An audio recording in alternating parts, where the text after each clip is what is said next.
Okay, so I'm here with Jonny Duggan. He's going to be fighting this weekend. Elite Fighting Championship, his first one ever in Cork. There's been a lot of pullouts. There's been a lot of messing around. Me and you spoke privately about how excited you were to be on this card, and then it keeps getting pulled away. It kept getting pulled away from you. How does it feel to be matched and knowing it's going ahead? And how are you feeling? Obviously, fight week, we're only 2 days away, 3 days away. Yeah, all is good, Dave. First of all, thanks for having me on. Obviously, there's been a lot going on. I suppose the first part of it is that, like, we were originally meant to fight someone from Dublin. Pullout happened there. Reasons unknown is what I'm going to say. To be honest, I'm not going to say too much, but shit reasons. Yeah. Then we were meant to fight a French fella. French fella came along, and unfortunately, last week he had issues with his passport. Look, that happened.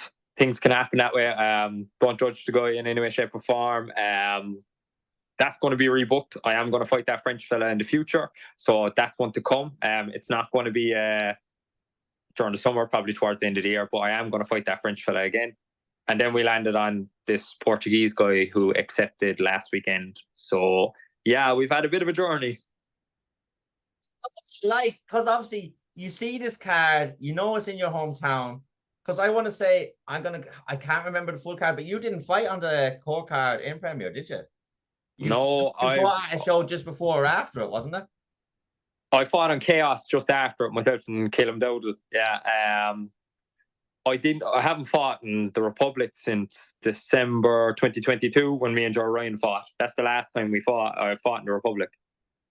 It's a bit mad. I'd say like that. Once you've seen the card was coming, Brian Manning is obviously headlining it. It's going to be a massive show. Brian is mental. Brian's a conversation for another day. It'll be a full conversation. Yeah, it's a full 3-hour Joe Rogan podcast talking about that fella. It is. But like obviously Brian's at the top. Your co-main event, you know it's going to be a big card. It's in Cork. Like, what was your emotions like when it kept getting pulled away from you? See, like, it's so hard, like, because like people don't get it when you're an amateur. Like, we're not paid for this. We're not paid to do it. We don't, like, if you're lucky to have some sponsorship with amateur, it's great. But we spend hours of our own time training, doing the extra bits, going to the gym, just all the extra bits away from family. Like, I have 2 kids. I have the whole lot that I have a personal life outside this. You know, I take time away to dedicate myself to this. And every time someone pulls out, like, it's tough. And look, obviously there's reasons why it can happen. Like, I mean, I had to pull out in March. I injured my calf in March. I couldn't fight Morgan Hines. That's what I call a legitimate pull out. There's nothing you can do about that. But like, what annoys me is when people turn around, they're like, yeah, I'll agree to the fight. They get their little fight poster and then decide, you know what, I'm actually not going to fight you. You know, like, I'm not like kind of built like that in terms of I'm not going to turn around and be giving out about people or anything like that. But like, you know, it's tough enough to get fights at the featherweight division in the Republic. Like, you know, so like, I understand that like people have their own preferences where they want to fight and what they want to fight. But like, my main thing is like, just don't agree to the fight if you don't plan on fighting. Yeah, no, and I get that. Like as well, I've had conversations like this. It's more that they're Instagram fighters. Some of them are. And they want the fight poster. They want to be the big man in their town or village or wherever they may be from. And then when it comes to fight day, it might not happen. And like you said, with the featherweight division, it's quite hard now because you look at the likes of over the past year, Solomon Simon has left it. Mario Di Stefano's left it to go pro. Keith Kyo, I know he was a duel between bantamweight and featherweight, but he's gone. Jordan Bradshaw's gone. Ronan Deegan's been out for a while. You've got obviously right now you've got like Emma Core, Damien McKenna, Michael Shields, Jede Palo. There is more, but it's kind of cut now because there is so many going pro. So like, do you find it frustrating in that sense that there's only such a small pool at that, and then to have the pullouts must just absolutely just do your head in? Yeah, and like, look, it's happened to me a few times. Like, and like, I've always lived by the kind of thing of like, you know, I'll always say yes to a fight. I think if you ask any promotion in the Republic, the North, anytime I'm asked, do I want to fight? I say yeah. You know, and I think that's the way it is. The only time you'll ever see me pull out of a fight is if I'm legitimately injured in any way, shape, or form. You know, other than that, like, I will fight anyone. Like, you know, that's the way like it should be at amateur. Like, you know, I mean, people just deciding, oh, I'm going to pick this fight, that fight. I don't believe that's the way it should work. Like, I've went in there and I've fought guys that are champions now. I've fought guys that are at the top of this division now, and I've looked at it that way. And my opinion is, why not fight them? Like, it's only going to benefit you down the line. I mean, picking and choosing who you fight doesn't help in certain circumstances, especially these kind of ones. And then for people just to pull out kind of to pick your own fight, look, it's just not the way I work, like, you know. And like, you know me a long time now, Dave. I'm not a shit talker. I don't go out. I don't call people out. It's not my thing. I literally just say yes to fights. If someone turns around to me and goes, "Do you want to fight?" Yeah, and that's the way it is. So it is frustrating, yeah, and that side of things. But at least we have a fight. We have something to look forward to. Well, I actually have two to look forward to, but that's the other side of things as well. So like, obviously in the Republic we have the featherweight side of things, but in the North, then I'm looking at the bantamweight side of things and getting into that side now as well. I've had a few fights at bantamweight as well, just to try to get fights, you know. And I mean, like, that's the other side of things as well. Like, I mean, I've had to go up and down weights just to make sure I can get a fight, you know. Sometimes I have to go to a different country, but look, all it matters to me is trying to be active, like, you know. And that's where I want to be at the end of the day. I don't want to be sitting on the sideline saying, "Oh, someone else has pulled out. I have to wait for a different show, or I have to wait for this," you know. I literally just want to sit there and fight. Simple as. No, and I get that, and I get that. And like you said, I think fighting the harder fights or the top of division, because obviously that's where you're climbing to. And I was talking about with Shea Cleland and Damien McGuigan, probably two of the best flyweights. They fought. What a fight. Right? And them fighting each other. And even though Shea lost, I think that was a very close fight. Even though Shea lost, that's like beating 4 or 5 lads that might be like, Joe, of, I don't want to say quality, but, you know, inexperience, stuff like that. That fight is going to do more for him, even though he came out on the losing side. It'd be the same for yourself or whoever fights. If you fight these tough guys and like that, you hang in with them for decision or whatever way it goes, you're going to learn more off these better guys than you are of someone your own kind of level or lower. So I think to improve, you need to take the harder fights. But I've a question about, obviously, you're fighting this week and you're fighting next week. So you're fighting this week at featherweight. So I'm assuming you don't have to cut much weight. And then what's that like to go from that weight to start cutting down for the other weight? Is that going to be difficult at all? No, like, I'm very lucky. We have a guy that helps us through everything. Sean Adaptive helps him. Sean Fitzgerald, he's a nutrition guy, and he works with 90% of our team now at this point, you know. And he plans everything out. Like, he's really, really good for this kind of stuff. Like, so one thing I do have to do is, obviously, I'll fight Saturday, and Sunday I'm back into a different kind of cut for the week after, you know. And I suppose, like, that's part and parcel of it. Like, you know, I mean, I'm looking for fights. I want to fight people. These 2 opportunities came up. And as long as Aaron, my coach, says, yeah, why not? You know? And that's the way I kind of look at it. Yeah, no, and as well, you've got this week, which is obviously against the Portuguese guy. But next week is going to be for a belt then as well, which I think is mad because that belt has been up for ages trying to get matched. And only for, I think you were on the Cork show. Is that why you hesitated first and then Yeah, fell through and then you went for it? How does it feel to be fighting? And we're not overlooking your opponent here, but obviously I'm not going to get a chance to talk to you before your next fight as well. How does it feel to be fighting for a belt on Chaos, like the longest running show on the island? yeah, and like, I mean, yeah, obviously not overlooking the guy this weekend. Look, much respect to him for taking the fight. But the one for Chaos is a big deal for me, obviously, as well. Like, I'm fighting Jason Treenan. He's a good guy. Seen him fight. Seems like a tough guy. Exactly what I want. You know, he trains in ZKJ with the Core brothers, things like that. Like, you know, well aware who he is, and I'm really, really looking forward to that fight. I've been on Chaos once before. The guys that run it, like the Jason McCabe and all of them, they're great guys. They're always looking out for stuff. And it was kind of mad enough the way it kind of happened. Like, I mean, they were looking for a replacement for me for the Cork show, and like, I saw this, and they were after putting up a post, and I kind of just cheekily text Aaron, be like, I'll fight both weekends if it's all right with you. And like, I was expecting to get back kind of like, no, just focus on this, we'll go with it. And he turned around, to be fair to him, and he was like, no, let's do it. He was like, why not? Like, you know, like, let's go get a few fights under the belt and let's do this side of things. And like, who am I to say no to fighting that? Like, you know what I mean? Like, if no one else wanted to fight Jason, why wouldn't I? You know? And that's the way I look at it. Yeah.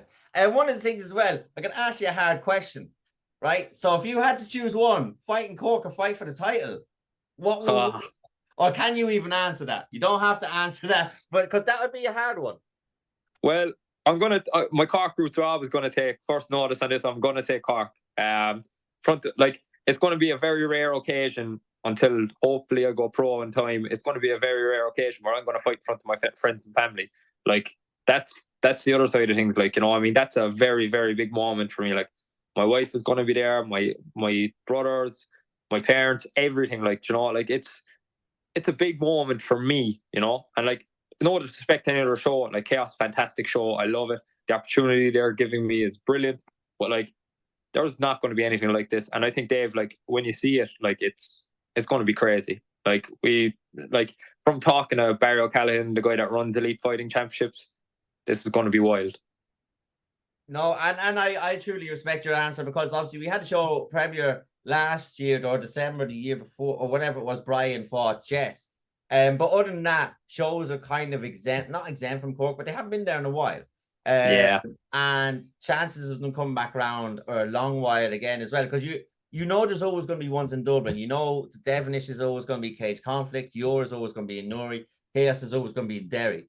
It's only the likes of Niall from Premier who will move it around.